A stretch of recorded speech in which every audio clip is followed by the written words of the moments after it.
संजना जैसे ही अपनी कार से उतरी, ऑफिस के गेट तक पहुंची ही थी, तभी एक छोटे से बच्चे ने उसकी साड़ी का पल्लू पकड़ लिया। मम्मी तुम मुझे छोड़कर क्यों चली गई? संजना अपना पल्ला छुड़ाकर बोली, अरे कौन है तू और क्या बकवास कर रहा है? इससे पहले कि बच्चा कुछ कहता गेटकीपर भागता हुआ आया और बोला, माफ करना मैडम, मैं इसे देखता हूँ, आप जाइए।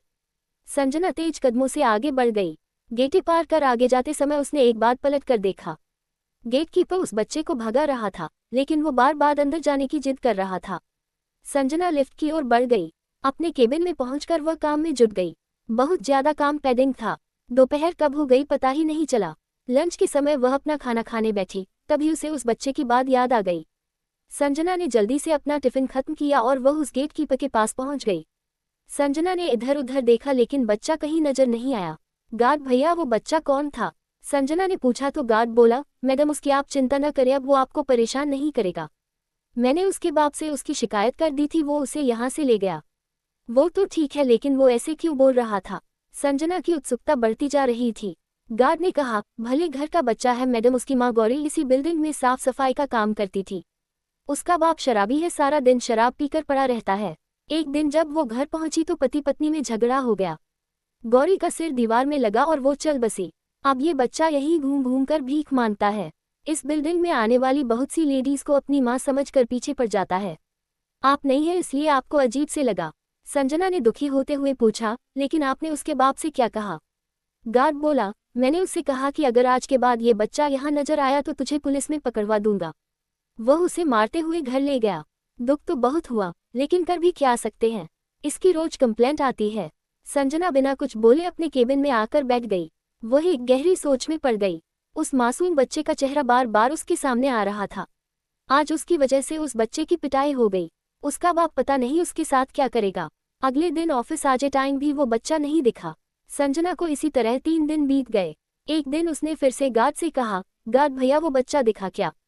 मुझे उसकी बहुत चिंता हो रही है, आप पता करो न उसके बारे में। गार्ड ने हाँ में सिर हिलाया। अगले दिन संजना जल्दी से ऑफिस के गेट पर पहुंची। गार्ड ने उसे जो बताया उसके पैरों तले जमीन खिसक गई। मैडम वो बच्चा तो अस्पताल में भर्ती है। उस शराबी ने उसे बहुत मारा। वह डर और मार को सह न सका और बेहोश हो गया।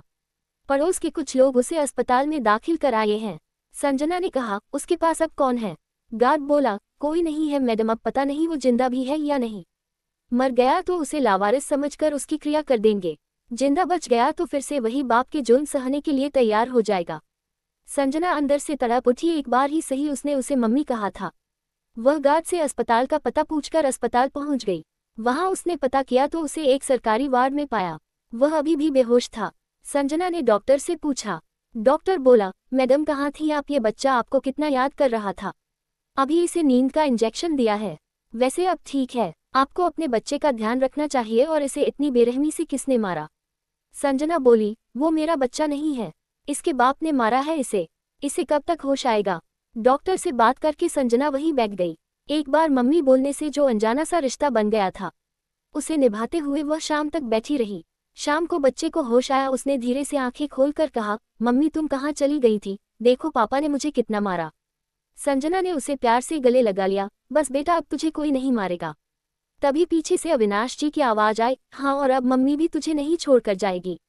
संजना ने अपने पति को सारी बात फोन पर बताई थी। 2 दिन बाद संजना और अविनाश बच्चे को अपने घर ले आए। अविनाश ने बच्चे को गोद लेने के कागज बनवा कर गार्ड और दूसरे लोगों को इकट्ठा करके उसके बाप से पेपर साइन करा लिए। बदले में उसके बाप को 10,000 रुपये देने पड़े। अविनाश और संजना ने बच्चे का नामकरण करवाया। उसका नाम ऋषभ रखा।